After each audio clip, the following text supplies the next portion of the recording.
Welcome, everyone, to the Unfiltered Podcast. This is Lee Stephenson, and I am trying to sound like the guy who says, "Are you ready to rumble on the fights?"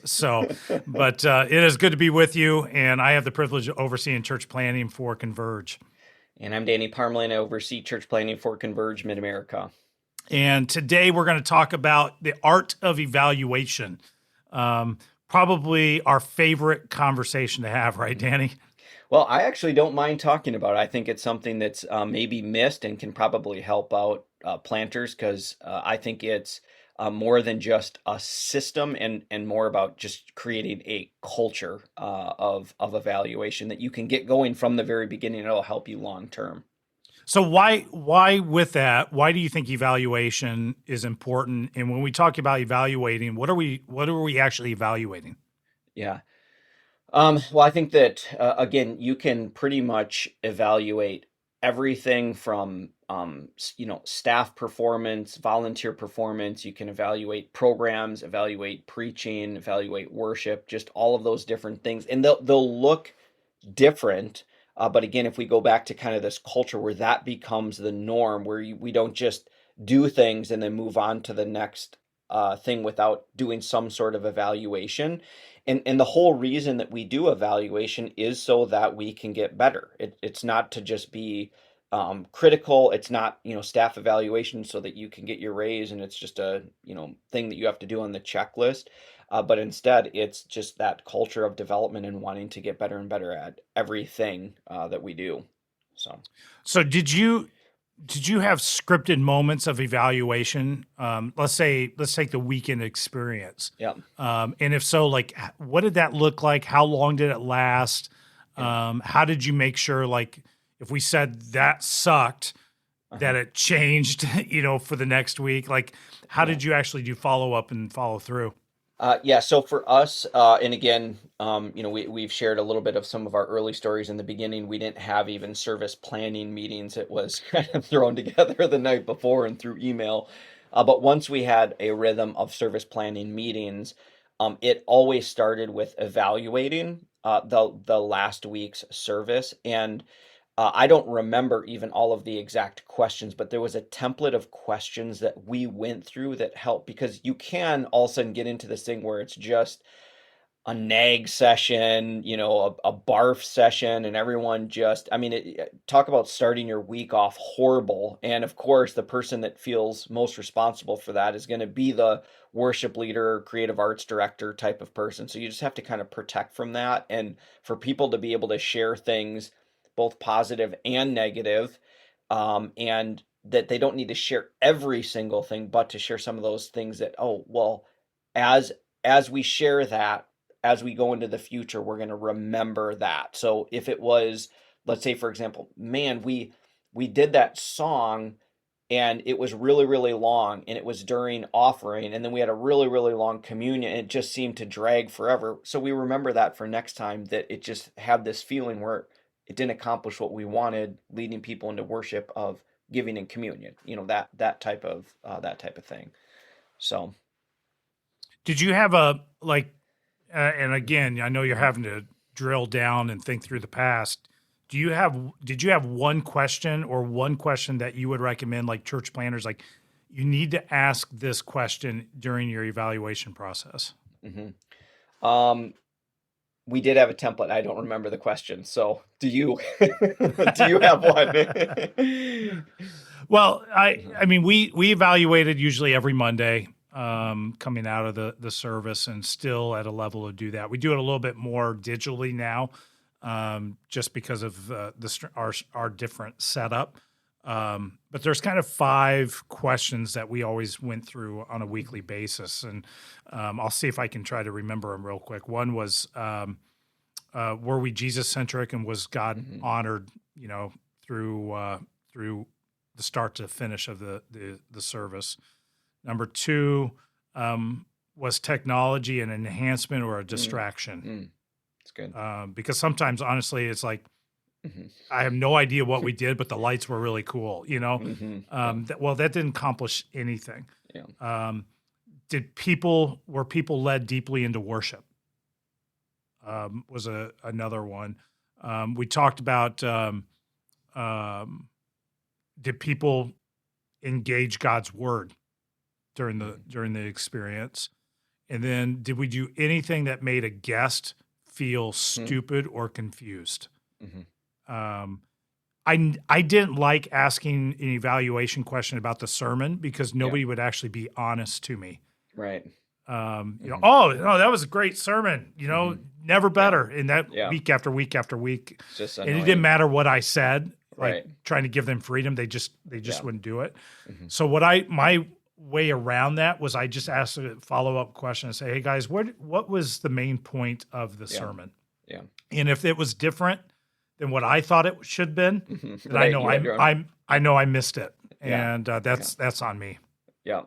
No, that's great, and I would agree too. It is interesting because, I know we've talked about this before with sermon evaluation, but how you do it, when you do it, is often different. Most people think, yes, have people fill out this paper after the sermon or after, right before service evaluation type of thing. But it's just oftentimes that just doesn't help as much as people would think. But yes, with service evaluation, those types of things, walking through those questions, some of the strata, what worked, what was confusing, rephrasing it in those types of way, I think are just great questions to be able to ask. And like I said, as the leader, you're just making sure that it doesn't turn into a flower session. Oh yeah, high five, everyone was awesome. That was like the best thing since sliced bread. But you're also not trying to make it, this horrible barf session either. Exactly. You really are wanting truth and for things that you can change. And I like where you started the conversation, Danny, and talking about there's an importance of creating a culture of Hmm. evaluation. Um, because once you create that culture, Yeah. you can evaluate everything and anything.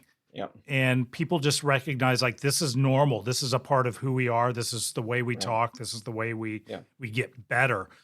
If you don't from day one kind of create that, it's really, really hard to introduce Yeah. that later in time. It feels punitive, like, hey, we're now doing staff evaluations, So, Exactly. and I'll say, and I was not the best at staff evaluations. Definitely not a high point for me. I was thankful to have an executive pastor later on to be able to do those types of things. But program evaluation, or I should say, event evaluation, was one of our most important because after you do something, let's say you do this big outreach, um, you think you're going to remember next year when you're doing something similar, but you forget. So when you do that evaluation, you have to take notes like, hey, don't forget, you know, um, the person doing the face painting needs to set a timer of 3 minutes per child, or there's going to be two children that have the most amazing face paint and then a whole bunch of angry parents or whatever, whatever that those just different key elements are, so that then as you move into it next year, you can go back and, oh yeah, we totally forgot we needed much more volunteers for the line or for the sign up, or the digital sign up didn't work at all and we just had everybody show up, whatever those different things are, to capture those. No, I think that's great. How did you like your ongoing staff evaluation? Yeah. Did you guys register it from a standpoint of direct reports? Hmm. Like you evaluate the persons that you're receiving direct reports, or did you like Yes. as your staff grew, did you help Hmm. evaluate all the staff? Like, how did you break that up a little bit more? Yeah.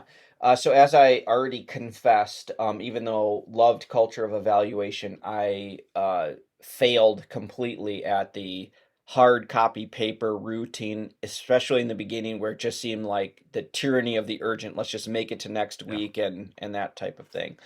And then as we grew, and as I said, for me, the key aspect and the reason I needed an executive pastor was for the organizational part. And what we were structured in that sort of way was a chief of staff. So there was only two people that reported to me. That was the executive pastor and the director of communications.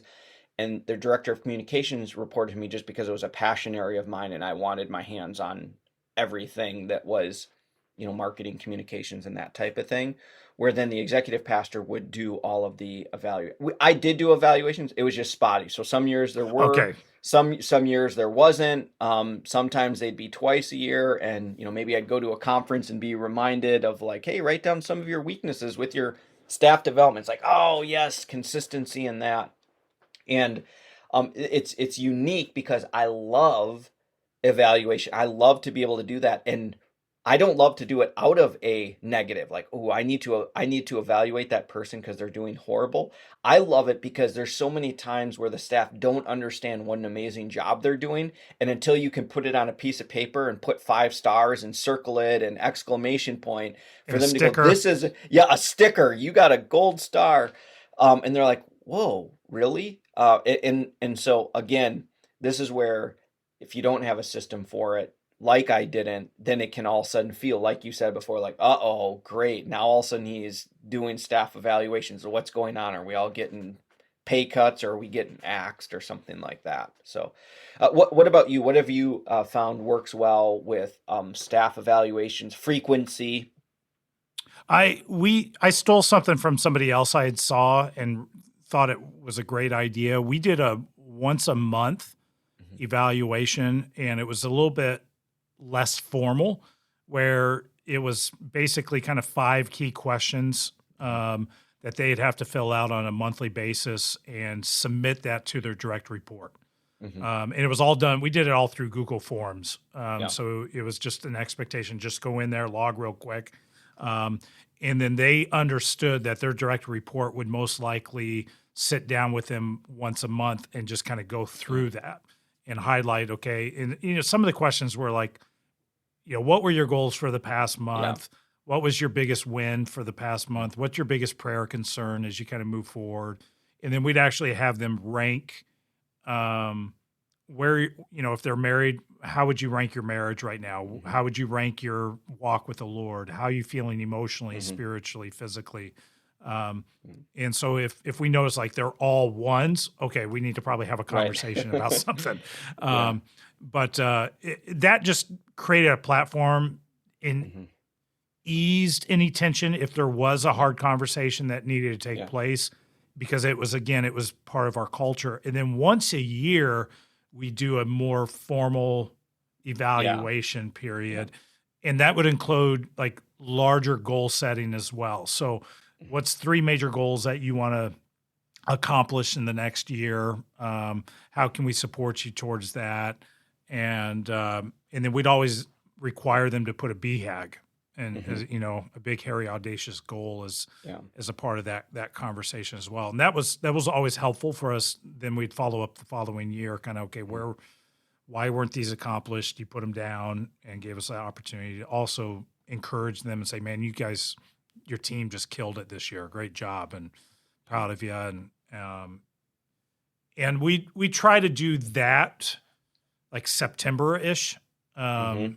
So that way it was all done prior to the budget process. So if we needed, and if you had any 90-day performance plans, you had that before the end of the year. We had that before the end of the year. So that always worked out really, really well. But I tell you, the monthly thing was actually, that's the key. That was a key when it came to us doing staff and leadership evaluations. So here's my little shameless plug for Rev Coach. That's how some staff are using it. It's a software platform that basically monthly you can type in whatever your 5 questions are that you want, set up all of your appointments, and literally it's automated, and that we can give to our listeners for free. You just gotta email Lee or I, and we'll give you a code, and you can use Rev Coach for free to be able to use that with your staff. So love it, great idea. Well, great, fun conversation. And the reality is when it comes to evaluation, just don't stop. Keep evaluating day in, day out. And it's really the only way we get better and have a greater impact for the kingdom. And so don't be afraid of it. Embrace it and teach your staff and your leaders to do the same. So thanks for tuning in, everyone. This has been the Unfiltered Podcast. Until next time, keep it real.